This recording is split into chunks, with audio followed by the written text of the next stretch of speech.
Olá pessoal, vamos dar início à nossa segunda aula sobre antineoplásicos. Vamos propor, primeiro uma atividade para vocês. Então nós temos nessa atividade um cão, nesse problema, um cão sem raça definida que foi recebido na clínica veterinária e ele tinha um tumor venéreo transmissível. Ele tinha 3 lesões pelo corpo que causavam intenso prurido e provocavam desconforto e inquietação no animal. Ele também demonstrava lesão peniana, característica de tumor venéreo transmissível. Esse cão foi tratado por um protocolo que incluiu o uso de vincristina na dose de 0,75 mg por metro quadrado por via intravenosa, uma vez por semana durante 8 semanas. Após o tempo de tratamento, não houve resposta terapêutica adequada e foi iniciada a doxorubicina na dose de 30 mg por metro quadrado por via intravenosa por 2 ciclos de 21 dias cada um. E esse tratamento permitiu a remissão completa do animal. Então, esse animal foi curado. Sobre essa situação, pergunta-se: qual o mecanismo de ação da vincristina? Primeiro. Segundo, qual o mecanismo de ação da doxorubicina? Segundo fármaco a ser utilizado. E terceiro, por que o tratamento com vincristina não foi completamente eficaz nessa condição? Uma primeira classe de fármacos antineoplásicos bastante conhecida são os agentes alquilantes. Os agentes alquilantes pertencem aos fármacos antineoplásicos citotóxicos. Uma característica comum aos fármacos alquilantes é que, como o nome sugere, eles vão alquilar o DNA do tumor, eles vão se ligar ao DNA do tumor. Aqui a gente tem um exemplo mostrando um grupo funcional que está presente em muitos fármacos alquilantes, como a ciclofosfamida. Nessa situação, há a perda de um cloreto, com a consequente ciclização de parte dessa estrutura, que leva à formação de um radical carbonil altamente reativo, que vai se combinar à cadeia de DNA. Mais especificamente, o principal alvo é a posição N7 da guanina, permitindo a ligação covalente, a alquilação do DNA. A parte que fica na molécula é uma parte que pode sofrer uma reação como essa que foi mostrada, e com a perda do segundo cloreto, ocorre uma ligação a uma outra cadeia de DNA. Então, esses fármacos alquilantes vão se ligar efetivamente ao DNA do tumor, e eles são fármacos que têm maior efeito em células em divisão, mas eles atuam de forma independente do ciclo celular. Uma questão importante é que eles carecem de seletividade para as células tumorais, então eles acabam causando muitos efeitos, como a depressão da medula óssea e muitos problemas gastrointestinais. Nós temos várias classes de fármacos alquilantes, tá? Dentre essas classes, uma das mais antigas é a classe das mostardas nitrogenadas, como a ciclofosfamida, a ifosfamida e a clorambucila. Tá? Mas nós temos várias outras classes, como a classe das nitrosureias, incluindo a carmustina e a lomustina, tá? E outras classes químicas, tendo em comum o mecanismo de alquilação. A ciclofosfamida e a ifosfamida são fármacos antineoplásicos da classe das mostardas nitrogenadas que merecem destaque. Elas são usadas para tratar muitos tipos de neoplasias, como leucemias, linfomas malignos, dentre vários outros tipos de neoplasias. São fármacos que necessitam de biotransformação hepática para formar um metabólito ativo, que pode ser, por exemplo, a fosforamida. Tá? E aqui nós temos a estrutura química da ciclofosfamida. O tratamento com a ciclofosfamida e a ifosfamida pode gerar a formação de metabólitos como a acroleína. A acroleína é um metabólito tóxico conhecido por causar cistite hemorrágica. Ela pode, enquanto está presente na bexiga, causar lesões ao urotélio, que caracterizam a cistite hemorrágica.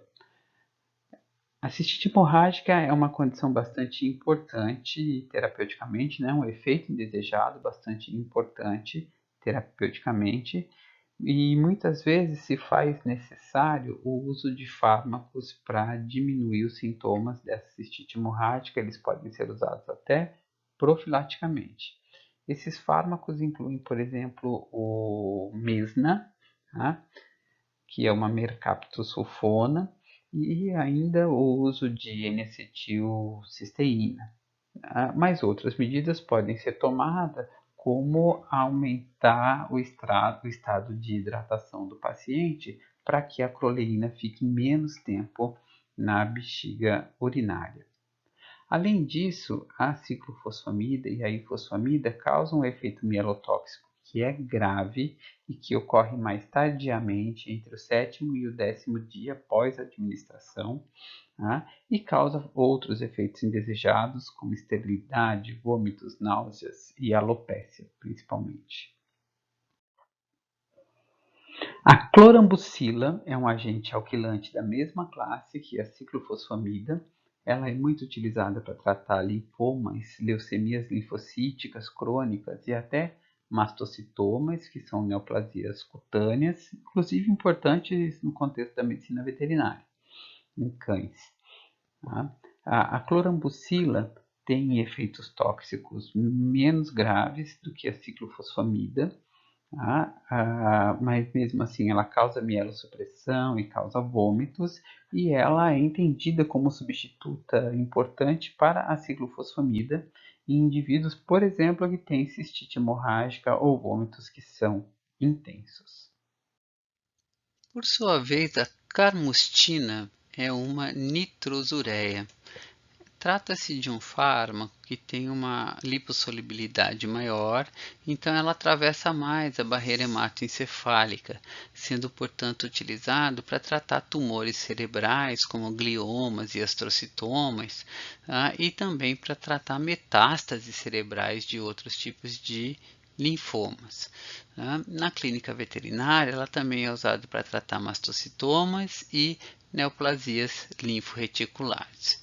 Dentre os efeitos tóxicos causados pela carmustina, nós temos como efeitos de intensidade moderada a mielossupressão, supressão da medula óssea, e a fibrose pulmonar, além de vômitos, diarreia e alopécia.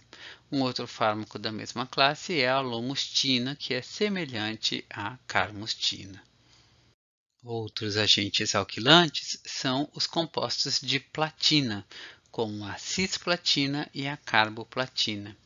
Esses compostos que possuem platina na sua estrutura, eles podem se intercalar no interior das fitas de DNA. Então, quando elas se intercalam, elas dificultam que a fita de DNA sirva como modelo para replicação. Então, é uma ligação como qualquer agente alquilante. Elas são bastante utilizadas para tratar osteosarcomas, linfomas e carcinomas, mas elas causam mielossupressão, toxicidade renal e vômito intenso. Inclusive, pode ser utilizado fármacos antieméticos para reduzir esse vômito, e isso é muito comum na clínica em humanos. A exemplo da ondansetrona, que é um antagonista de receptores 5-HT3. Comparativamente, a carboplatina causa menor toxicidade do que a cisplatina.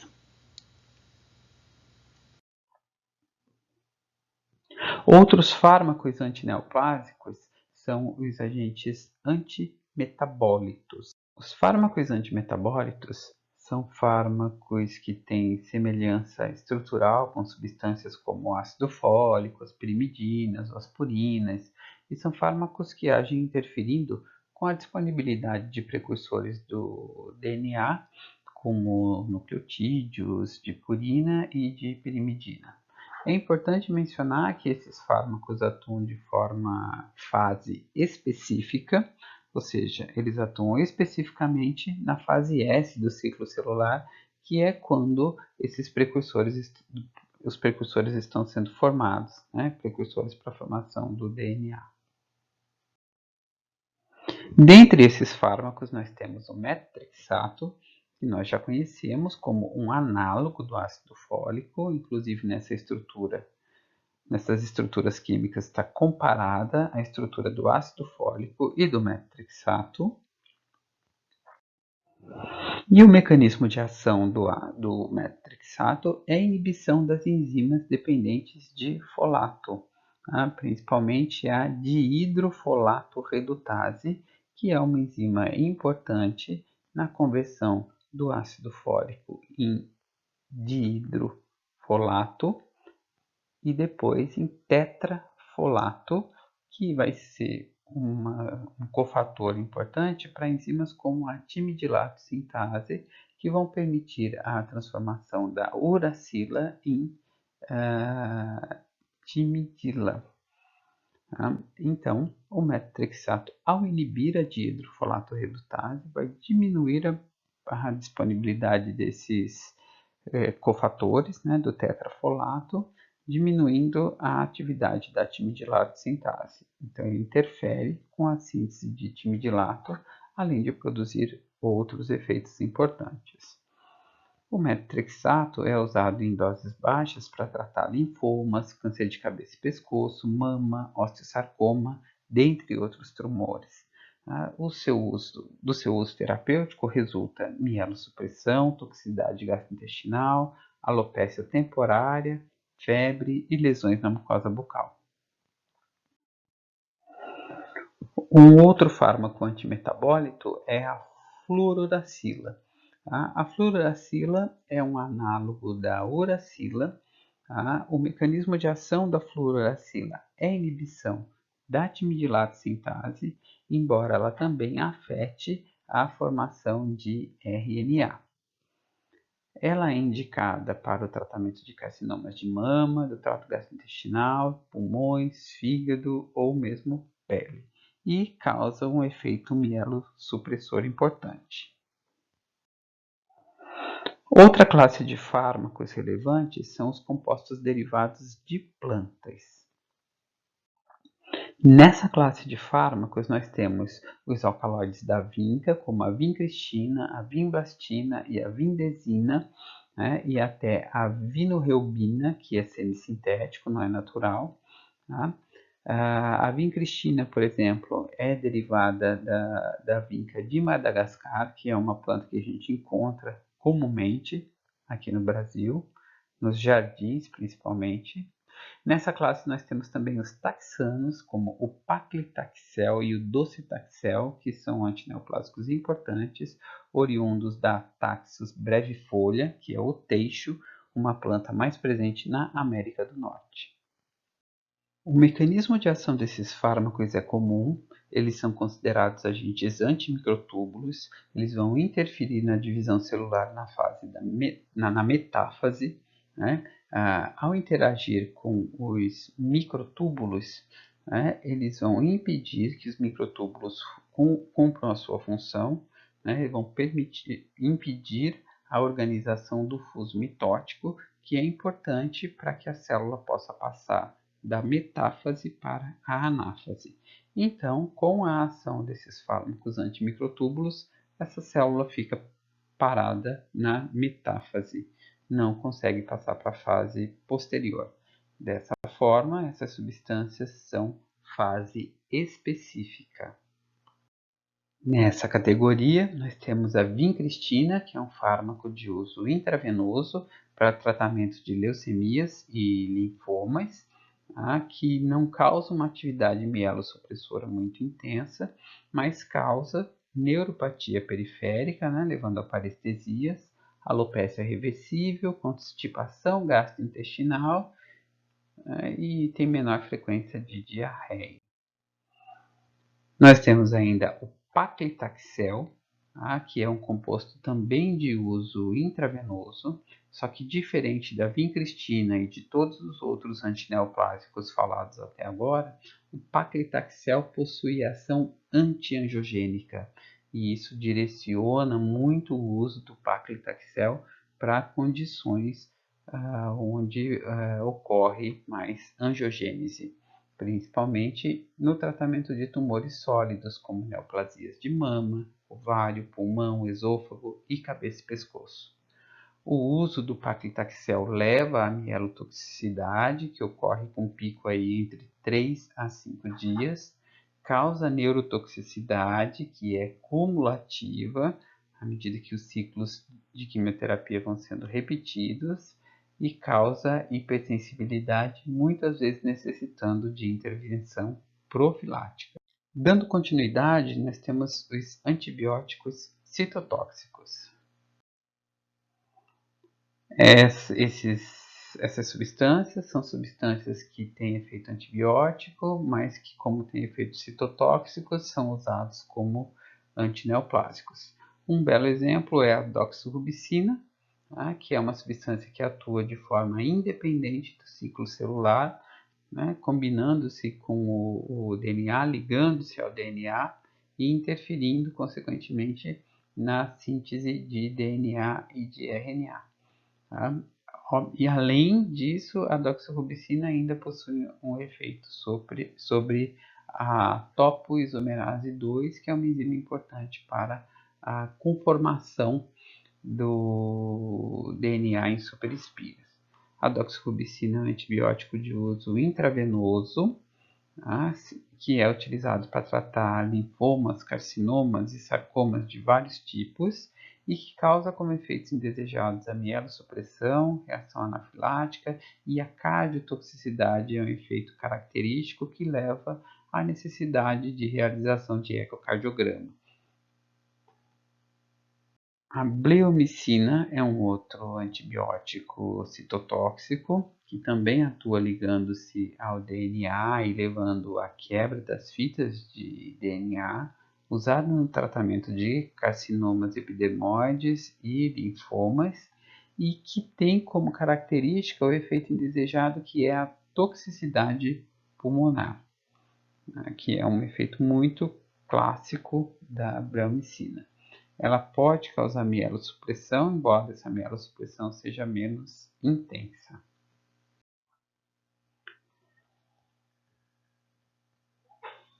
Nessa classe dos antibióticos, nós temos a doxorubicina, que é uma antraciclina. As antraciclinas são as mais utilizadas atualmente, mas a gente também tem fármacos como a antinomicina D, o mitoxantrone e a bleomicina. Aqui eu trago para vocês um sumário dos agentes citotóxicos, uma vez que a gente encerrou essa parte de agentes citotóxicos.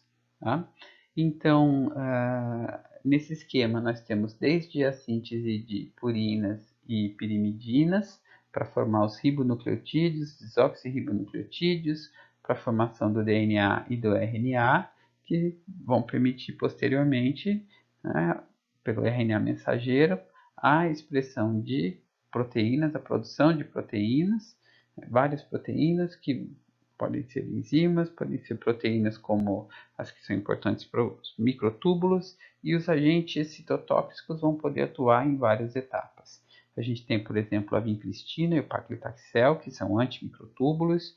Nós temos os agentes alquilantes, a cisplatina, os antibióticos como a bleomicina e a doxorubicina, que vão se combinar ao DNA, mas nós temos também o 5-fluoruracil, né, que é um análogo de uracila, que vai impedir a formação, vai inibir a timidilato sintase, tá? E o metotrexato, que vai inibir a síntese de purinas e de timidina. Na sequência, nós temos fármacos que são hormônios ou têm efeito hormonal. A terapia hormonal com glicocorticoides, por exemplo, é uma das mais antigas no tratamento do câncer. Há glicocorticoides como prednisona e prednisolona são bastante utilizados, apesar de não ser os únicos, para tratar principalmente neoplasias hematopoiéticas, linfóides e mastocitomas. Tá? Essas substâncias são usadas como terapia de apoio, inclusive no tratamento de outras neoplasias, né? Porque elas podem levar ao alívio de alguns efeitos adversos, por exemplo, o aumento da pressão intracraniana. E esse uso dos glicocorticoides é relativamente importante. Na terapia hormonal com glicocorticoides, a gente tem vários efeitos indesejados. Destacam-se a possibilidade de desenvolvimento de pancreatite, a diarreia e vários sintomas que constituem uma síndrome semelhante à síndrome de Cushing, principalmente no uso prolongado. Bem, além dos fármacos antineoplásicos já mencionados antes, nós temos uma série de outros agentes que têm surgido nos últimos anos. Tá? Esses fármacos são fármacos de classes diferentes, mas principalmente classes que estão em constante ascensão são os anticorpos monoclonais e os inibidores de proteínas sinases, que geralmente são tratamentos mais específicos contra os tumores, não causando tantos efeitos indesejados ou tanta toxicidade quanto os outros fármacos que já foram discutidos. Tá? Então, muitos fármacos fazem parte dessas classes e de outras classes que estão incluídas aqui entre esses outros agentes. Vamos olhar alguns deles apenas. Tá? Essa é uma classe ainda não tanto utilizada na medicina veterinária, principalmente por conta do seu custo, que é mais elevado. Mas cada dia mais vem sendo utilizada e aplicada em animais na clínica veterinária. Por exemplo, nós temos inibidores de tirosina sinase, como o imatinib e o masitinib, que são fármacos que são bastante utilizados em humanos e na clínica veterinária estão começando a serem mais utilizados. Esses são fármacos, como o seu nome sugere, eles inibem receptores do tipo tirosina quinase. Os receptores do tipo tirosina quinase são receptores que estão presentes nas membranas celulares. Por exemplo, podem ser receptores para fatores de crescimento que são importantes para o crescimento tumoral.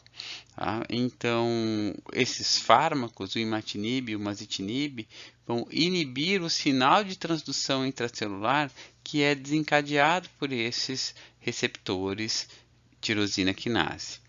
Por exemplo, eles são úteis na leucemia mieloide crônica, mas em várias outras doenças com características semelhantes. Também nós temos vários anticorpos que são bastante utilizados em humanos e têm o seu uso cada vez mais difundido na medicina veterinária.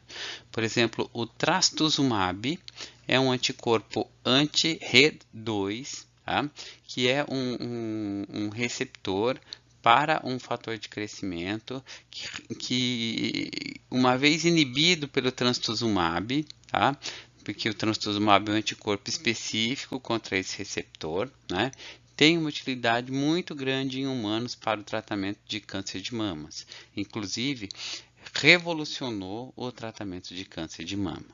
Um outro exemplo é o rituximab. Percebam que todos são anticorpos monoclonais, terminam com MAB. tá? É um anticorpo anti-CD20, tá? E CD20 é uma proteína expressa em linfócitos B. Né? Então, nós temos tumores que estão associados a essa molécula, a essa CD20, e o rituximab pode inibir esses tumores. Tá? Tem várias outras substâncias. Tá? Eu vou deixar para vocês opcionalmente um link de aula aqui, né, para esse assunto, tá? Que é uma aula que não é focada para medicina veterinária, mas fala sobre essas substâncias. Então, atualmente nós temos muitos fármacos, muitas terapias, inclusive terapias não farmacológicas, tá? Mas o tratamento do câncer, né, é ainda desafiador, é um campo em constante ascensão, tá? Embora nós tenhamos cada dia mais novos fármacos, também são descritos mecanismos de resistência tumoral. Então, há uma necessidade constante de atualização dos profissionais. É assim na medicina humana e é assim também na medicina veterinária, que cada vez mais tem se desenvolvido o tratamento para os animais. Então, ele representa um desafio para os profissionais manterem-se atualizados nessa área de tratamento do câncer. No contexto desse desafio, nós temos o desenvolvimento de resistência tumoral aos antineoplásicos. Então, os tumores podem apresentar resistência à ação de antineoplásicos. Tá? Essa resistência pode ser uma resistência primária, que o tumor não responde ao tratamento inicial, ou pode ser uma resistência adquirida, né? Mediante o tratamento, ocorre uma mutação que permite que aquele tumor se torne resistente ao fármaco antineoplásico. Tá? Geralmente, quando se utiliza a poliquimioterapia, ou seja, a associação entre tratamentos antitumorais, que é bastante comum na área da oncologia, tá? O uso, né, dessa poliquimioterapia contribui para diminuir a resistência. Como exemplo de mecanismo de resistência, porque são vários, nós temos a expressão de glicoproteína P. Então, aqui nós teríamos uma situação em que temos mecanismos para a entrada do fármaco tumoral na célula neoplásica, do fármaco antitumoral, perdão, na célula neoplásica, tá? E a expressão de glicoproteína P pode fazer com que esses fármacos antitumorais sejam bombeados para fora dessa célula neoplásica sem produzir o seu efeito adequadamente. Então, a glicoproteína P representa, né, uma forma de resistência a múltiplas drogas, na verdade, que vai promover o efluxo, a saída do antineoplásico da célula tumoral. Então, nessa videoaula, nós falamos de vários fármacos antineoplásicos e seus mecanismos de ação. Espero que vocês possam ter aproveitado.